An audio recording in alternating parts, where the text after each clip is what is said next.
लेकिन मैं शुरुआत सबसे पहले टूहिन जी आपके साथ कर रही हूं, अजीज खान साहब आपके साथ कर रही हूं। अजीज साहब, बहुत दिनों बाद आए आप महाभारत में, तो इतने दिन की जो आप गायब रहे हैं उसका आज पूरा जो है फैसला यहां पर होगा।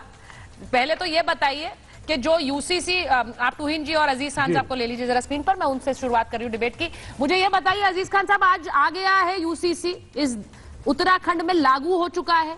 मेरा सवाल आपसे ये है कि कल आपके नेता ने जाके डुबकी भी लगा दी है, पुण्य भी प्राप्त कर लिया है, आज अमित शाह जी भी वहां गए हैं, बहुत सारी खबरें आई। मुझे बात तो आपसे बहुत सारी खबरों पर करनी है, लेकिन यूसीसी आज लागू हो गया उत्तराखंड में।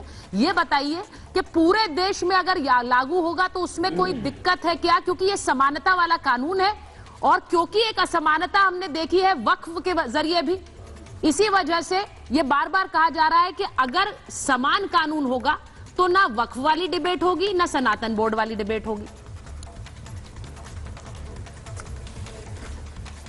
देखिए सुचरिता जी, धन्यवाद। दो तीन बड़ी इंपॉर्टेंट बात है। हाँ। पहले तो ये कहा जा रहा है कि साहब यूसीसी लागू हो गया, जो कि फर्स्ट स्टेट है। मैं कह रहा हूं कि गोवा में भी लागू है और पहले से लागू है। हाँ। कई सारी चीजें हैं, वहां पर मतभेद है। और एक बात आपने जिक्र किया, यूसीसी यूनिफॉर्म सिविल कोड, जहां पर यूनिफॉर्मिटी होती है वहां डिफॉर्म की बात तो होनी नहीं चाहिए। अब आप खुद देखें ना कि इसी यूसीसी को लागू किया गया और ये कहा जा रहा है साहब कि आदिवासियों को स्पेशल प्रोटेक्शन दिया जाएगा, उन पर ये लागू नहीं है। फिर यूसीसी कहां रह गया? आप देखिए हिमाचल प्रदेश, नागालैंड, मिजोरम में उनके कल्चर को प्रोटेक्ट करने के लिए स्पेशल प्रोविजन है 371 आर्टिकल। हाँ। आखिर स्पेशल प्रोटेक्शन क्यों? क्योंकि यूसीसी फिर नहीं रह गया। लेकिन इन सब मुद्दों पे हम बाद में जाएंगे। पहले तो ये जो प्रोविजन है, ये एक स्टेट में लागू करने के बजाय पहले तो इसको राष्ट्रीय स्तर पर लाना चाहिए मोदी जी को, और बाकायदे इसका ड्राफ्ट तैयार होता, उसमें तमाम कमियां जो पूरे, चूंकि ये मुल्क जो है ये कई सारे धर्म, मजहब और कई सारे कल्चर से बना हुआ है। अलग अलग तरीके के लोग अलग अलग चीजों को मानते हैं और उनको कैसे मैनेज करेंगे, कैसे उनको मैनेज नहीं करेंगे, ये एक ड्राफ्ट लाना चाहिए और सभी बुद्धिजीवियों से बैठकर इस पर चर्चा करनी चाहिए। क्योंकि ये जो आर्टिकल 44 है, मैं बताना चाहूंगा कि बाबा साहब ने उस वक्त इसको लागू क्यों नहीं किया? चाहते तो उसी वक्त लागू कर लेते, क्योंकि ये डायरेक्टिव प्रिंसिपल में आता है। क्यों नहीं लागू किया? क्योंकि कहीं ना कहीं चीजें उन्होंने सोचा होगा और उन्होंने एक कोटेशन भी लिखा था, बाकायदे एक टैगलाइन दिया था कि अगर कोई भी सरकार डायरेक्टिव प्रिंसिपल को, खासतौर से आर्टिकल 44 को बगैर सर्वसम्मति के लागू करती है तो वो सरकार का पागलपन होगा। किसी आपस में किसी से बहस नहीं, कहीं कोई बात नहीं, एक स्टेट में आप एक सिगुफा खड़ा कर देते हैं। साहब आपको आ रहा हूं, बड़ी इंपॉर्टेंट बात है, एक राष्ट्रीय स्तर पर इस पर बहस होनी चाहिए। बिल्कुल लागू करिए, लेकिन आपके क्लास क्या होंगे? क्योंकि जिस देश में हम रह रहे हैं वहां मल्टी कल्चर है। आप देखिए ना कि साउथ में, आप देखिए कि साउथ में एक औरत कई शादी कर सकती है, लेकिन आप नॉर्थ में आ जाइए, कई कनेक्शन देखा जाता, 5 जनरेशन का कनेक्शन देखा जाता है और उसके बाद शादी नहीं हो सकती। देखिए ये मुझे लगता है यूसीसी का जब ड्राफ्ट बन रहा था, जब डिस्कशंस हो रहे थे, तब भी हमने कई बार डिबेट्स की है। मेरा सवाल ये, आप ये कह रहे हैं कि पूरे देश में लागू करिए, डिस्कशन करिए और पूरे देश में लागू करिए। सवाल यही है, आज ये कहा जा रहा है क्योंकि जो नियम है यूसीसी में क्या कुछ बदला है, जरा उसे भी स्क्रीन पर डालिए चेतन, क्योंकि टूहिन जी अब सवाल यह है कि पूरे देश में क्यों नहीं, सिर्फ उत्तराखंड में क्यों? उसके लिए क्या किया जाएगा? क्या एक समानता वाला कानून है तो दिक्कत होनी चाहिए? वो कह रहे हैं बहुत सारे धर्म हैं, बहुत सारी ट्राइब्स हैं, आपने आदिवासियों को छोड़ दिया, लेकिन आप लोग जानबूझकर यूसीसी लाते हैं कि मुसलमानों का जो पर्सनल लॉ है उसे खत्म कर दें। नमस्ते सुचरिता जी, सबको नमस्ते। देखिए यूसीसी हमारे लिए एक वैचारिक प्रतिबद्धता है और जिस प्रकार से हमने आर्टिकल 370 को हटाया, जिस प्रकार से हमने सीएए लाया, उसी प्रकार से एक दिन पूरे भारत में यूसीसी भी आएगा।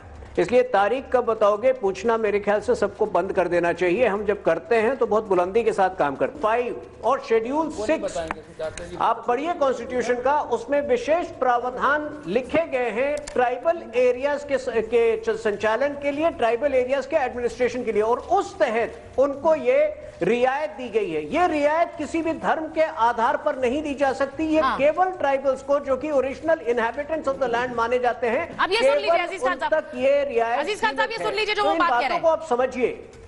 ठीक है अजीज साहब, देखिए मेरे सवाल दो हैं। एक तरफ यूसीसी की खबर आई है, दूसरी तरफ जो वक्फ बोर्ड है उसे लेकर आज फिर जेपीसी में हंगामा हुआ है, रोज हंगामा हो रहा है। यानी ये बड़ा सियासी सा मुद्दा लग रहा है।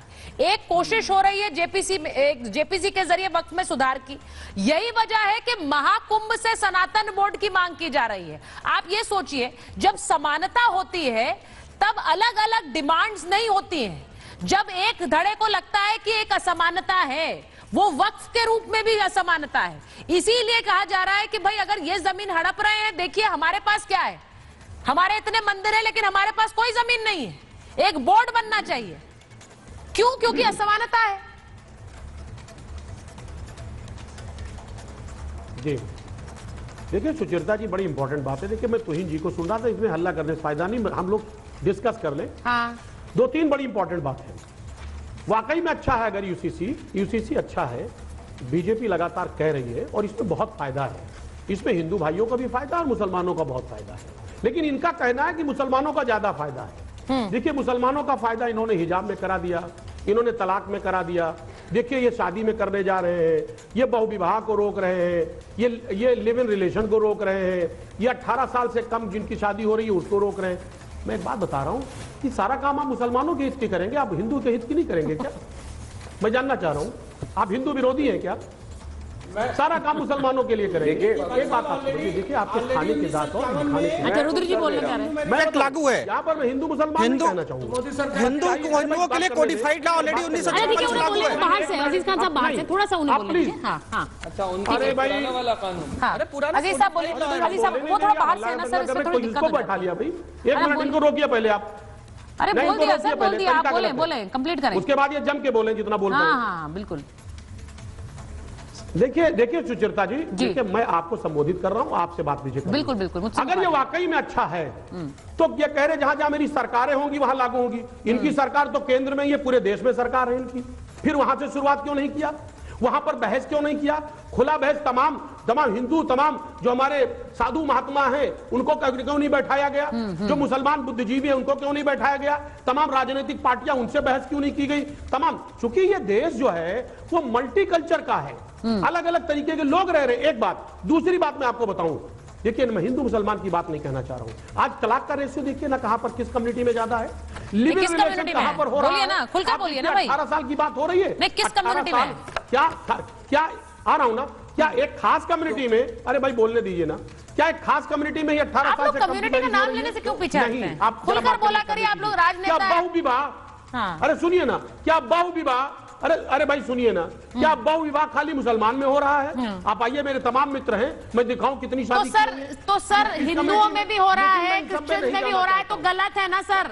गलत है ना? गलत। मैं कुंभ में गई, अजीज खान साहब, मैं महाकुंभ गई तो वहां पर न जाने कितने लोगों से मैंने खुद व्यक्तिगत रूप से बात की, और इतने लोग थे वहां जो कह रहे थे कि हमें सनातन बोर्ड चाहिए। अब मैं इसलिए, और मैंने पूछा आपको क्यों चाहिए, तो उस पर जवाब क्या था कि अगर हमारा कोई बोर्ड नहीं होगा तो हम कहां जाएंगे, वक्फ तो सब सारी जमीनों पर कब्जा कर रहा है। अब ये एक आम आदमी की अंडरस्टैंडिंग है। अब मुझे ये बता दीजिए कि क्या ये गलत है कि क्या एक मनमानी संपत्तियों पर एक तरह से कब्जा नहीं हो रहा है? इतनी अभी तो यूपी की खबर आ गई जिसमें सरकार ने कह दिया ये संपत्तियां हमारी है, इस पर भी वक्त कब्जा करके बैठा है।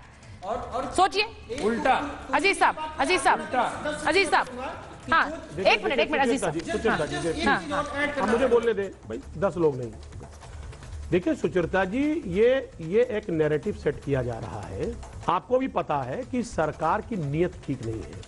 जैसे डिफेंस लैंड, रेल लैंड, नजूल लैंड को सरकार ने क्या किया, अक्वायर कर लिया, और अक्वायर करके क्या किया, अपने मित्रों को दे दिया। आप देखिए कि अयोध्या में सेना की जो जमीन थी 13,000 एकड़ आरक्षित जो थी भूमि, वो अडानी जी, रामदेव और बाबा रामदेव और रविशंकर जी को के नाम कर दिया। मकसद सिर्फ यह है कि जिस तरह डिफेंस के लैंड, रेल लैंड, नजूल लैंड को सरकार ने ले करके अपने साथियों को दे दिया है, मित्रों को दे दिया है, यहां पर भी वक्त की जो लैंड है उस पर भी इसकी नीयत कहीं ना कहीं गलत है। वो चाहती इसको लेकर के लोगों को हैंड ओवर कर दिया जाए। एक बात, सनातन बोर्ड बना रहे, अच्छी बात है, हम स्वागत करते हैं। हाँ, कोई विरोध नहीं कर रहा अजीज साहब, विरोध कोई नहीं कर रहा है, लेकिन वो बनाने की मांग क्यों उठी है वो इम्पोर्टेंट है। वो इसलिए क्योंकि एक समुदाय को लग रहा है उनके साथ नाइंसाफी हो रही है। समय बिल्कुल नहीं है, 10 सेकंड आपको, फिर